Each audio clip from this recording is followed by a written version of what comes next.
Hello, my name is Juanice, and today I'm going to talk about building consensus with my family members. Almost every year I host Thanksgiving dinner at my house, and so it's not a big deal, but we always eat later and later every single year.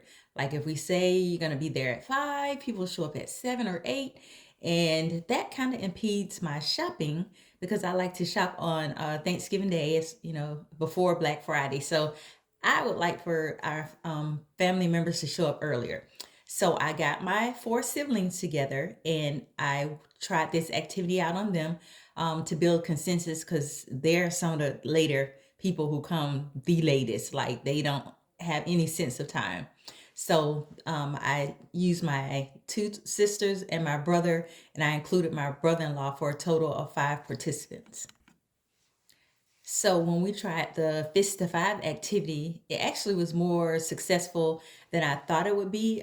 It still took us about 30 minutes to come to a consensus about starting Thanksgiving at 4 p.m. instead of 6 or 7 or 8. But I think that the activity was beneficial because usually I'll just say, hey, this is what we're going to do because I'm the oldest. But I feel like now that our mother is no longer with us, I want to make sure that my siblings don't feel like that I'm taking over and taking over the motherly role. So I want to make sure that I include them on the decisions and not just make the decisions myself. So we were able to reach a consensus and to start at 4 p.m. because we talked about, being able to eat and enjoy each other's company longer. People don't have to rush off as quickly because it's getting dark. And, they have other activities that they may have planned for Friday. So we were able to reach a consensus. So the nonverbal communication, I think, is very important. And I know in my family with my siblings, I can always tell what they're thinking based on their facial expressions and their body language. So the nonverbal communication is a great helper in help figuring out whether or not somebody agrees or disagrees with your decision. As far as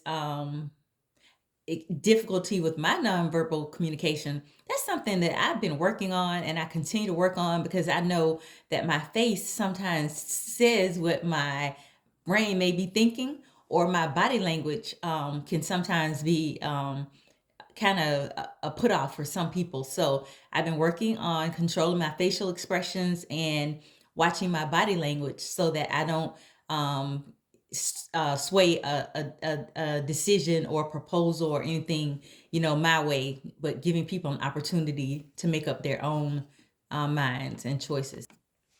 So I think the use of the Fistify protocol will be very helpful with my administrative team, with our instructional leadership team, also with the content specific department members that I support, because I think it gives people an opportunity to see that their opinion and their voice matters, and we're not just making decisions for them. So I think it'll be great to try these things out with people in my school, because if when people participate in decision making, they're more likely to support the decisions that are made.